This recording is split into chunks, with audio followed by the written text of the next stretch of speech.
Hello friends, स्वागत है आपका आपके अपने YouTube channel Devansh free study पर। आज के इस वीडियो में मैं आपके लिए लाया हूँ मानव तंत्रिका तंत्र से संबंधित महत्वपूर्ण जानकारी।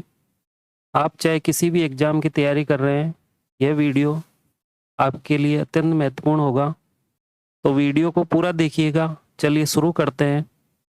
सबसे पहले देखते हैं मानव तंत्रिका तंत्र की परिभाषा क्या है।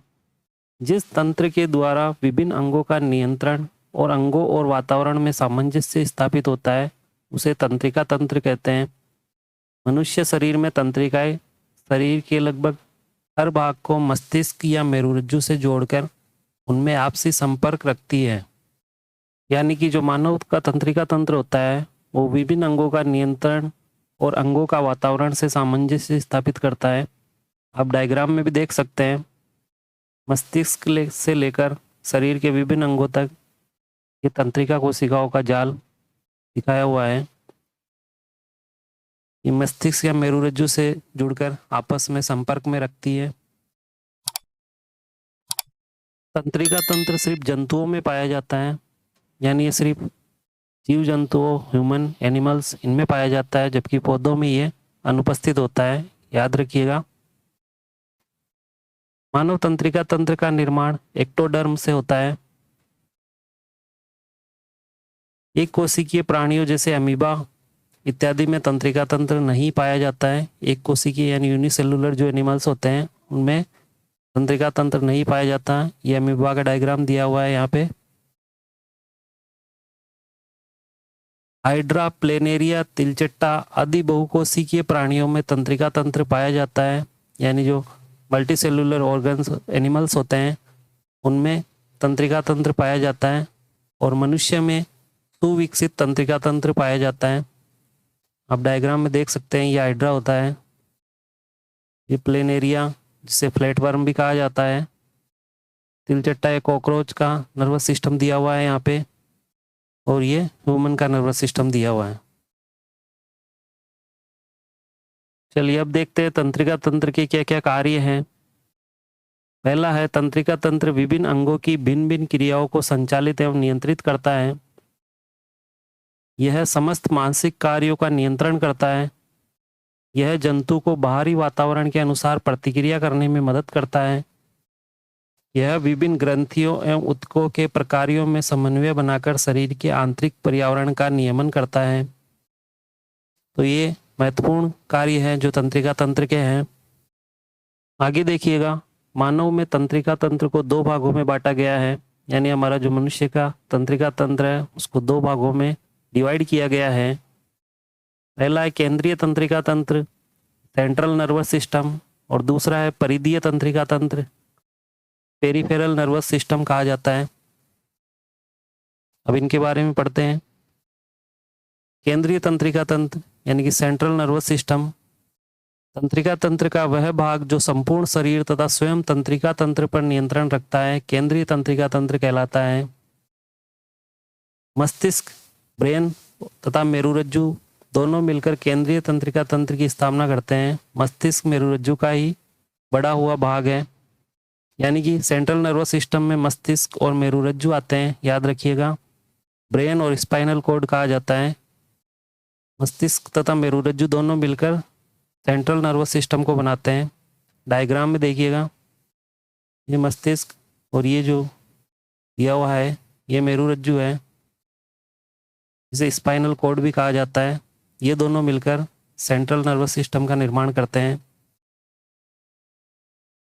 नेक्स्ट है परिधीय तंत्रिका तंत्र, पेरिफेरल नर्वस सिस्टम। परिधीय तंत्रिका तंत्र मस्तिष्क एवं मेरुरज्जु से निकलने वाली तंत्रिकाओं का बना होता है, जिन्हें क्रमशः कपालीय तंत्रिकाएं एवं मेरुरज्जु तंत्रिकाएं कहते हैं। मनुष्य में 12 जोड़ी कपालीय तंत्रिकाएं एवं 31 जोड़ी मेरुरज्जु तंत्रिकाएं होती है। यहाँ देखिएगा डायग्राम में, ये ब्रेन और स्पाइनल कॉर्ड ये तो बनाते हैं सेंट्रल नर्वस सिस्टम। इसके अलावा जो ये नर्व्स है जो ब्रेन एवं स्पाइनल कॉर्ड से निकल रही हैं, ये सब मिलकर बनाती है पेरिफेरल नर्वस सिस्टम। आप डायग्राम के थ्रू समझ सकते हैं आसानी से। याद रखिएगा 12 पेयर्स जो होती है वो क्रेनियल नर्व्स होती हैं एंड 31 पेयर्स स्पाइनल नर्व्स होती हैं ह्यूमन के अंदर।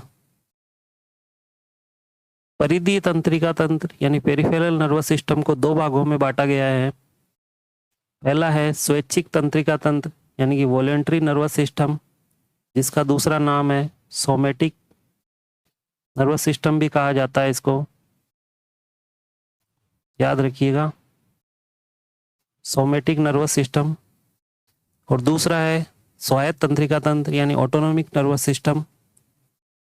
परिधीय तंत्रिका तंत्र को दो भागों में बांटा गया है, वॉलेंट्री नर्वस सिस्टम या सोमेटिक नर्वस सिस्टम और ऑटोनोमिक नर्वस सिस्टम, याद रखिएगा। वॉलेंट्रिक या स्वैच्छिक तंत्रिका तंत्र यह स्वचालित रूप से हमारे शरीर के अंदर के अंगों की गतिविधियों को नियंत्रित करता है। नसों का यह विशिष्ट नेटवर्क श्वास, दिल की धड़कन, पाचन, पसीना आदि जैसी प्रक्रियाओं को नियंत्रित करता है।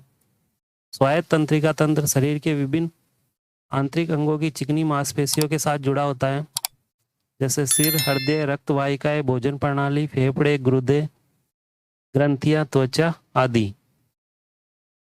स्वायत्त तंत्रिका तंत्र ऑटोनोमिक नर्वस सिस्टम ऐसे कार्य जो जानबूझकर मनुष्य द्वारा किए जाते हैं और जिनको करने के लिए सोचने की जरूरत होती है, उन्हें स्वैच्छिक कार्य कहा जाता है। उदाहरण के लिए लेखन, नृत्य, साइकिल चलाना आदि। इसलिए स्वैच्छिक तंत्रिका तंत्र हमें स्वैच्छिक कार्य जो मस्तिष्क के प्रति सचेत नियंत्रण में है करने में मदद करता है। ऑटोनोमिक नर्वस सिस्टम को आगे दो भागों में बांटा गया है। आप देख सकते हैं डायग्राम में सिंपैथेटिक नर्वस सिस्टम और पैरासिम्पैथेटिक नर्वस सिस्टम। चलिए इनके बारे में और जानकारी लेते हैं। स्वायत्त तंत्रिका तंत्र यानी ऑटोनोमिक नर्वस सिस्टम को दो भागों में बांटा गया है। अनुकंपी तंत्रिका तंत्र जिसे सिंपैथेटिक नर्वस सिस्टम कहा जाता है, और दूसरा है परानुकंपी तंत्रिका तंत्र जिसे पैरासिम्पैथेटिक नर्वस सिस्टम कहा जाता है। अनुकंपी तंत्रिका तंत्र सिंपैथेटिक नर्वस सिस्टम के बारे में देखिएगा। यह तंत्र व्यक्ति में सतर्कता तथा उत्तेजना को नियंत्रित करता है। यह तंत्र व्यक्ति के शरीर को आपातकालीन परिस्थिति में अतिरिक्त ऊर्जा प्रदान करता है। आपातकालीन स्थिति में हृदय गति का तेज होना, श्वास गति का बढ़ जाना आदि क्रियाएं अनुकंपी तंत्र के द्वारा ही संपादित की जाती है।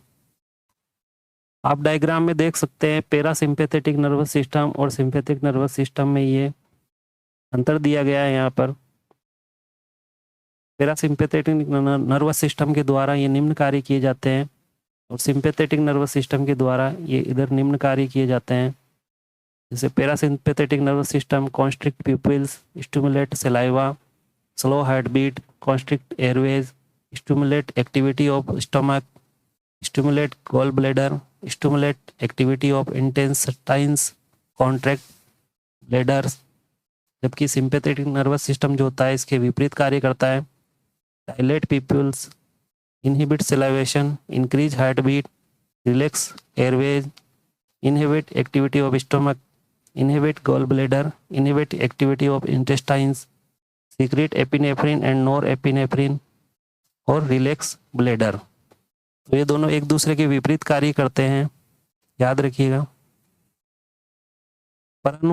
परानुकंपी तंत्रिका तंत्र यानी पैरासिम्पैथेटिक नर्वस सिस्टम, यह तंत्र शारीरिक ऊर्जा का संचयन करता है। विश्राम अवस्था में यह तंत्र क्रियाशील होकर ऊर्जा का संचय प्रारंभ करता है।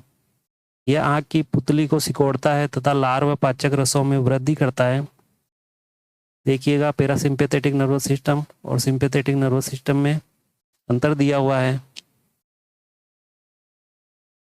हमारे शरीर की जो 5 इंद्रियां होती है, आँख, कान, नाक, जीभ और त्वचा, इन सबको रिसेप्टर्स कहा जाता है। आँख, कान, नाक, जीभ और त्वचा, इन सबको क्या कहा जाता है? इन सबको रिसेप्टर्स कहा जाता है। सभी रिसेप्टर्स संवेदी तंत्रिकाओं के माध्यम से रीढ़ की हड्डी और मस्तिष्क को विद्युत तरंगों के रूप में संदेश भेज सकते हैं। सेंसरी न्यूरॉन के माध्यम से ये जुड़े रहते हैं, याद रखिएगा। नेक्स्ट देखते हैं तंत्रिका कोशिका यानी न्यूरॉन्स के बारे में जानकारी। तंत्रिका कोशिका तंत्रिका तंत्र की संरचनात्मक व क्रियात्मक इकाई कहलाती है, याद रखिएगा। शरीर तंत्रिका कोशिका जो है तंत्रिका तंत्र की संरचनात्मक और क्रियात्मक इकाई होती है। इसके द्वारा यह तंत्र शरीर में एक स्थान से दूसरे स्थान तक संकेत भेजता है। तंत्रिका कोशिकाएं जो होती है ये शरीर के लगभग हर ऊतक या अंग को केंद्रीय तंत्रिका तंत्र से जोड़कर रखती है। तंत्रिका कोशिकाएं शरीर के बाहर से अथवा भीतर से उद्दीपनों को ग्रहण करती है। आवेग यानी संकेतों के माध्यम से उद्दीपन एक से दूसरी तंत्रिका कोशिका में अभिगमन करते हुए केंद्रीय तंत्रिका तंत्र तक पहुंचते हैं। केंद्रीय तंत्रिका तंत्र से प्राप्त प्रतिक्रियात्मक संदेशों को वापस पहुंचाने का कार्य भी तंत्रिका कोशिका के माध्यम से ही संपादित होता है। प्रत्येक तंत्रिका कोशिका 3 भागों से मिलकर बनी होती है। तंत्रिका कोशिका यानी न्यूरॉन्स के 3 घटक होते हैं, याद रखिएगा। पहला है कोशिका काय यानी सेल बॉडी, दूसरा है द्रुमाशय यानी डेंड्रोन, और तीसरा है तंत्रिकाक्ष यानी कि एक्सॉन। सबसे पहले सेल बॉडी के बारे में पढ़ते हैं। कोशिका काय या सेल बॉडी क्या होता है? इस भाग को साइटोन भी कहा जाता है। कोशिका काय में एक केंद्रक तथा प्रारूपिक कोशिकांग पाए जाते हैं। कोशिका द्रव में अभिलक्षणिक अति अभिरंजित निसल्स ग्रेन्यूल्स पाए जाते हैं। आप देख सकते हैं न्यूरॉन का डायग्राम दिया हुआ है। इसमें ये जो भाग है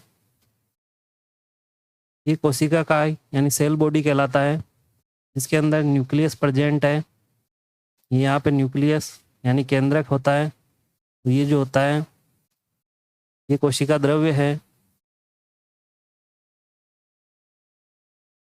दूसरा भाग है द्रुमाशय यानी डेंड्रोन। ये कोशिका काय से निकले छोटे तंतु होते हैं जो कोशिका काय की शाखाओं के तौर पर पाए जाते हैं। ये तंतु उद्दीपनों को कोशिका काय की ओर भेजते हैं। डायग्राम में देखिएगा, ये जो सेल बॉडी है यहाँ से ये जो निकले हुए हैं ये शाखाएं, इनको डेंड्राइट्स या डेंड्रॉन्स कहा जाता है। ये जो शाखाएं हैं इन सभी को डेंड्राइट्स या डेंड्रॉन कहा जाता है। तीसरा पार्ट है तंत्रिकाक्ष यानी एक्सॉन। यह लंबा बेलनाकार प्रवर्ध है जो कोशिका काय के एक हिस्से से शुरू होकर धागेनुमा शाखाएं बनाता है। तंत्रिकाक्ष की प्रत्येक शाखा एक स्थूल संरचना का निर्माण करती है जिसे अवग्रथनी गुंडी या सिनेप्टिक नोब कहा जाता है। सिनेप्टिक नोब में सिनेप्टिक पुट्टिकाएं पाई जाती हैं। सिनेप्टिक पुट्टिकाओं में न्यूरोट्रांसमीटर नामक पदार्थ पाए जाते हैं जो तंत्रिका आवेगों के संप्रेषण में महत्वपूर्ण भूमिका निभाते हैं। डायग्राम में देखिएगा, ये जो हिस्सा है यहाँ से लेकर यहाँ तक का ये एक्सॉन कहलाता है। यहाँ पे लिखा हुआ भी है एक्सॉन। इसके पीछे जो है ये है सिनेप्टिक नोब्स। ये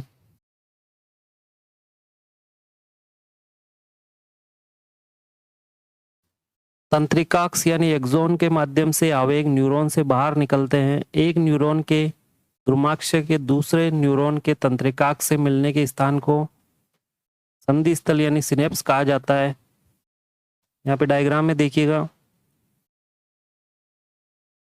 ये हिस्सा और ये दूसरी सेल का यानी तंत्रिका कोशिका न्यूरॉन का। यहाँ पे एक न्यूरॉन कोशिका का एक्सॉन और दूसरी न्यूरॉन कोशिका का डेंड्रोन, इन दोनों के बीच में जो स्पेस है यानी संधि स्थल है उसको सिनेप्स कहा जाता है। सिनेप्स के माध्यम से सूचनाएं एक न्यूरॉन से दूसरे न्यूरॉन से होते हुए मस्तिष्क तक पहुंचती है, फिर मस्तिष्क से वापस उसी अंग तक पहुंचती है। ये सारा कार्य न्यूरॉन्स के द्वारा किया जाता है। तो फ्रेंड्स, ये थी ह्यूमन नर्वस सिस्टम से संबंधित महत्वपूर्ण जानकारी।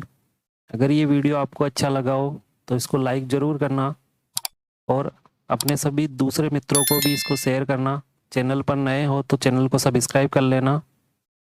तो चलिए मिलते हैं नेक्स्ट वीडियो में, तब तक के लिए जय हिंद।